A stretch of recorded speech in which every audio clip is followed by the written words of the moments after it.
Oi, pessoal, bem-vindos. Hoje a gente vai mergulhar nos trechos bem fortes, né? De um clássico russo, Os Possessos, de Dostoiévski. A gente está usando a tradução da Constance Garnett. Isso. E é uma seleção de cenas, de descrições que jogam a gente bem no meio de uns personagens muito complexos e numa cidade provinciana que tá pegando fogo, literalmente e metaforicamente. É verdade. E que obra, né? Pesada, densa, publicada lá nos anos 1870. Exato.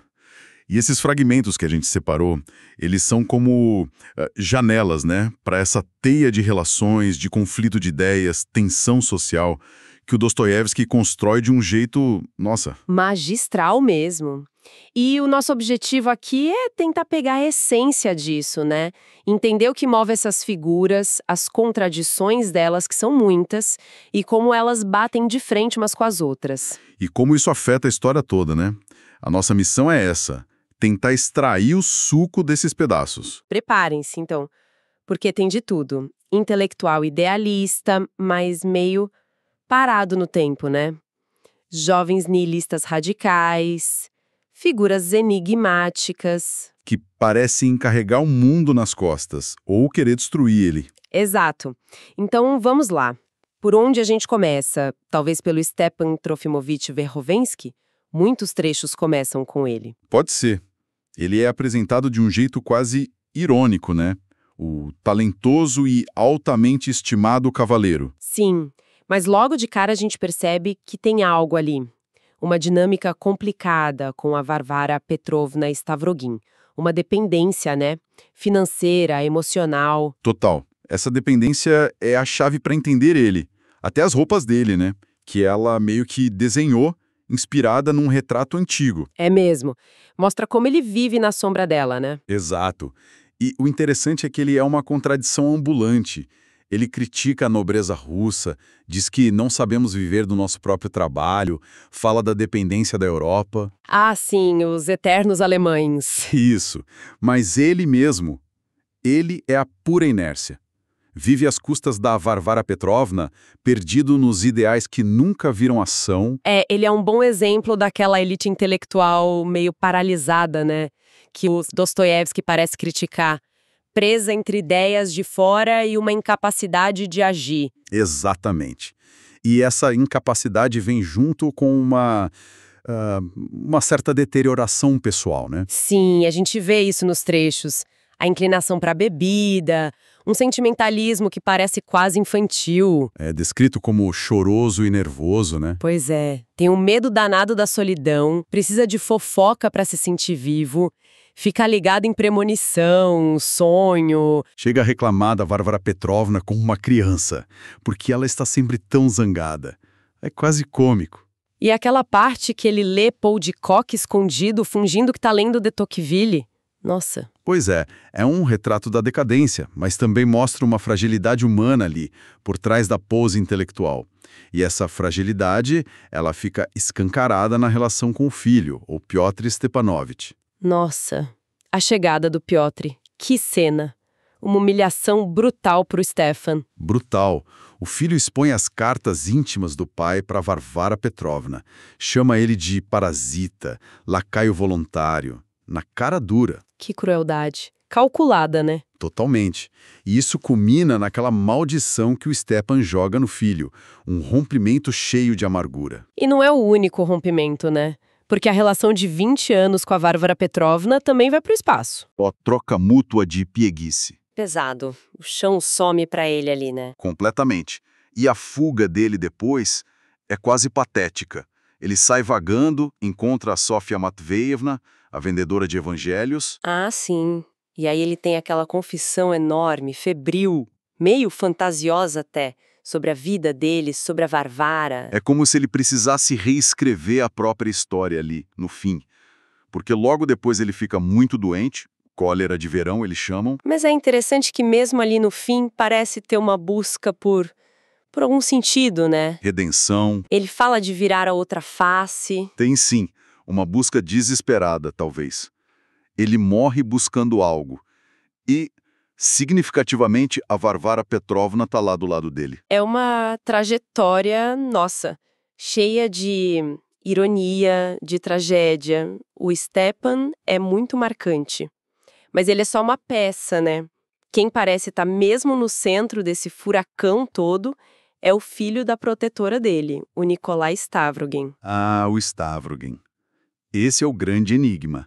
O centro de gravidade de quase tudo que acontece ali. Ele é um paradoxo, né? Bonito, inteligente, marcante. Mas que causa uma reação estranha nas pessoas. Medo, ódio. Falam do orgulho dele. Exato. O passado na guarda é meio nebuloso, cheio de excessos que levaram ele a ser rebaixado. E a relação com a mãe, a Varvara Petrovna, é um nó. Ela tem medo dele, mas também espera muito dele, né? Isso. E ele mantém uma distância polida, quase indiferente. Ela mesmo admite que não entende ele, que sente que a fera mostrou as garras. E essa fera aparece em público, né? Com aqueles escândalos. Puxar o nariz do Gaganov no clube, mordeu a orelha do governador. Caramba. São atos que desafiam qualquer lógica social. E a explicação dele? Ah, eu não estava muito bem na época.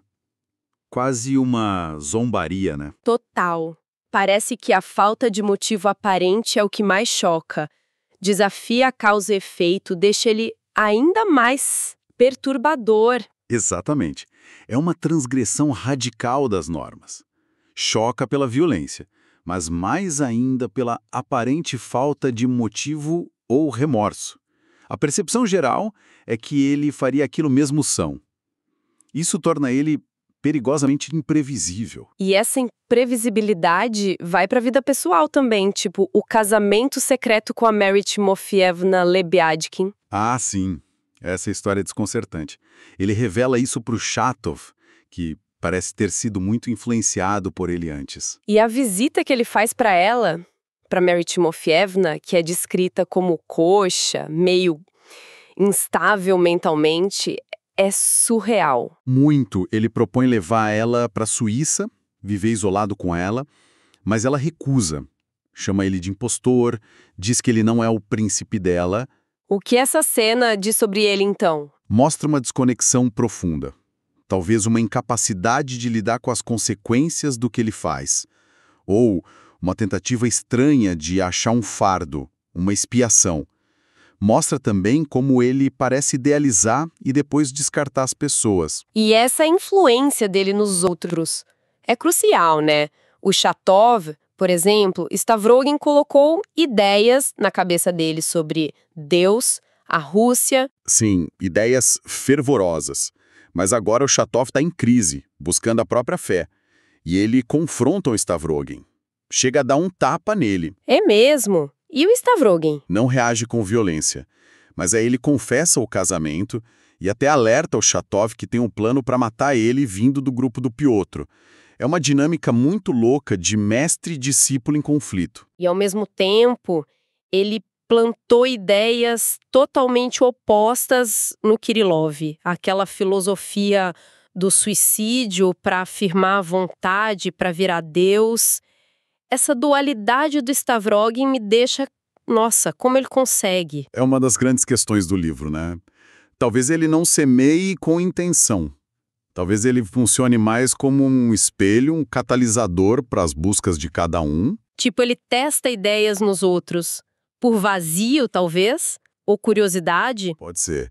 Ele planta o ateísmo, a autodivinização no Kirillov e, ao mesmo tempo, a fé nacionalista, religiosa, no Chatov, explora os extremos sem se comprometer com nada. E essa falta de compromisso, o Piotr Stepanovich tenta usar isso, né? Ah, sim.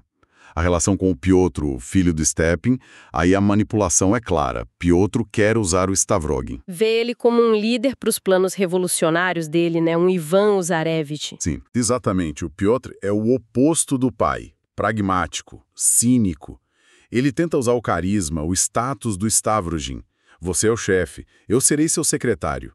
Vê nele a figura imponente que falta para o grupo dele. E o Stavrogin entra nessa? Ele parece mais irritado, entediado com a perseguição. O que diabos você quer de mim? Mas o Piotr insiste. chega a revelar o plano de usar o assassinato dos Lebiedkin. A esposa do Stavrogin e o irmão dela. Sim, para chantagear o Stavrogin, para prender ele à causa. Aquela cena do Piotr beijando a mão dele. Tem uma submisciência calculada ali, mas também uma ameaça. Que jogo perigoso. E ainda tem a Lisa Tushina no meio disso tudo. Uma relação intensa, mas que acaba tragicamente. Pois é. Ela foge para a propriedade dele, parece ter uma atração mútua forte ali. Mas a conversa final deles é fria, né? Ele parece cansado. Eu sempre vivo pelo calendário. Exato. E aí ele revela brutalmente sobre os assassinatos dos Lebiadgin. E isso meio que sela o destino dela. É mais uma vida que a órbita dele destrói. Parece que ele é incapaz de se conectar de verdade, né? A Lisa era talvez uma última chance, mas... Ele parece incapaz. Essa frieza, essa revelação, empurra ela para a destruição. E essa incapacidade de agir de forma decisiva aparece também no duelo com o Gaganov. Ele atira para cima. Que é visto como um insulto, né? O insulto supremo. Ele parece buscar um fardo, como diz para o Kirillov, mas foge de qualquer compromisso real. Seja no amor, na violência, na ideologia. Essa busca por um fardo que ele nunca pega resume bem a tragédia dele, né? E a carta final para Dasha, a Daria Pavlovna, confirma isso. Confirma total. Ele decide ir para a Suíça, confessa a fraqueza dos desejos, aquela metáfora do pedaço de madeira, né? Que ele não consegue se entregar a nada. E o convite para ela ir junto como enfermeira. Ele mesmo admite que é mesquinho. É uma confissão de derrota existencial. Alienação total. Da Rússia, de tudo. A Suíça é a fuga final. Um lugar neutro, sem raiz. E o fim? O suicídio no sótão da casa da mãe? É a conclusão lógica desse vazio todo. Exato. E a nota médica dizendo que não era insanidade só reforça que foi um ato deliberado, desesperado. Um enigma até o fim. Um enigma bem sombrio. Mas essa teia toda, essa influência do Stavrogin, não fica só nele, né? Ela se espalha, alimenta a agitação na cidade, principalmente pelo grupo do Piotr Stepanovich. Quem mais está nesse grupo? É um grupo bem variado, né? Quase caricato às vezes. E o Piotr manipula todos eles. Tem o Liputin, o fofoqueiro ressentido. O Virginsky, que cedeia as reuniões, mas está sempre meio hesitante. O Shigalov, com aquela teoria sinistra de dividir a humanidade em mestres e rebanho. O Shigalevismo. Nossa, essa teoria. E tem mais gente? Tem o Lyamshin, o músico meio bofão, cínico. O próprio Kirillov, que o Piotr quer usar a filosofia do suicídio dele. E até jovens como o Erkel, que viram um devoto cego do Piotr. E o Piotr é o maestro desse caos todo, então. Ele joga em várias frentes. Manipula a elite, tipo a governadora Yulia Mihailovna. E o marido dela, o von Lempke. E, ao mesmo tempo, incita os revolucionários. Essa tática de parecer meio bobo funciona bem, pelo visto. Muito bem. Ele se finge de tolo, de fofoqueiro, enquanto planta a desconfiança, o radicalismo. Ele despreza os companheiros dele, no fundo, mas usa as vaidades, os medos, as ideias confusas de cada um. A reunião na casa do Virginsky mostra bem essa confusão, né? Demais. Discussão sobre família, sociedade. Aí vem o Shigalov com a teoria dele. E o Piotr só intervém para provocar, para empurrar da teoria para a ação. Ridiculariza os romances socialistas. E essa passagem para a ação é brutal. O assassinato do Chatov. Pois é. O Chatov estava se afastando e o Piotr orquestra a morte dele para cimentar o grupo, unir pelo sangue, pela cumplicidade no crime. Que coisa horrível. A descrição da execução na gruta é chocante. É chocante pela frieza. E porque mostra como os outros conspiradores são frágeis. A maioria entra em pânico, fica horrorizada. Mostra o despreparo deles para a violência real que as ideias podem gerar. Só o jovem Erkel, que parece impassível, né? Exato. Já está totalmente cooptado pelo Piotr. Esse assassinato é um ponto sem volta, para eles e para a violência na cidade. E quase ao mesmo tempo matam os Lebiadkin. A Maria Timofievna, esposa do Stavrogin, e o irmão. Parece coisa de bandido comum. o Fedka. A quem o Piotr deu dinheiro. Mas a conexão com o Stavrogin, a brutalidade, sugere que o Piotr está por trás, né? Parte dos planos dele. Tudo indica que sim. Era útil para ele eliminar Maria Timofievna. Para libertar o Stavrogin ou para poder chantagear ele melhor. Tentar fazer parecer um roubo é parte do jogo de caos dele. E o caos chega ao máximo com um incêndio na cidade, que começa bem durante a festa da governadora. Aquela festa é um retrato do problema todo, né? Era para ser beneficente, mas vira um palco de vaidade, fofoca, ressentimento. A matiné literária é um fiasco total.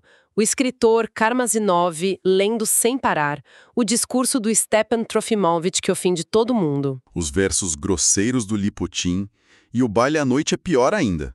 A elite some, aparecem penetras, desordeiros.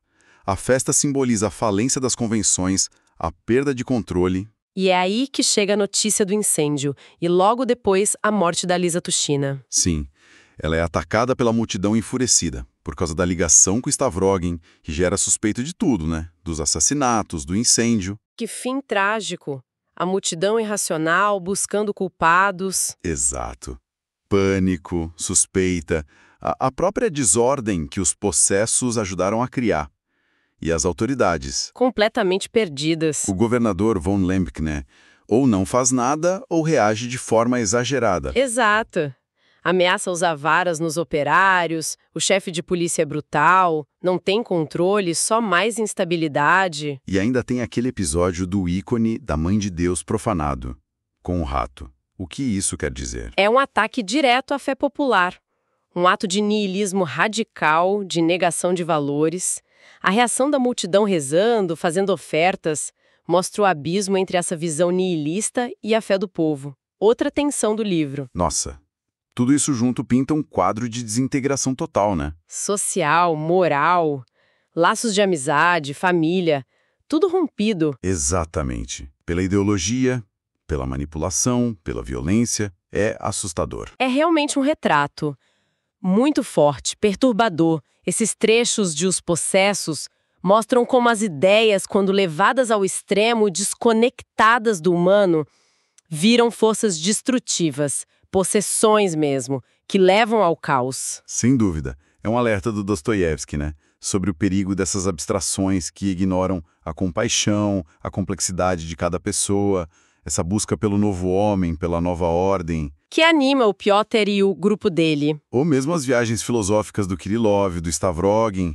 Tudo isso acaba justificando a desumanização, a violência, o desprezo pela vida individual em nome de algo maior, uma utopia ou uma afirmação radical do eu. Fica então a pergunta no ar, né? Que os trechos deixam. Onde que está o limite? Até que ponto buscar um ideal justifica a manipulação, a destruição, o sofrimento que a gente vê ali? É a questão central, né? O que acontece quando a gente sacrifica a alma humana com suas dúvidas, medos, afetos no altar de uma teoria, por mais perfeita que ela pareça na lógica. Dostoiévski nos força a encarar as consequências dessa possessão ideológica. E a provocação final talvez seja essa mesmo. Talvez. Refletir sobre quais ideias hoje podem estar nos possuindo, né? Nos cegando para a humanidade do outro, para o impacto real do que a gente acredita no mundo concreto. Uma provocação e tanto para a gente terminar.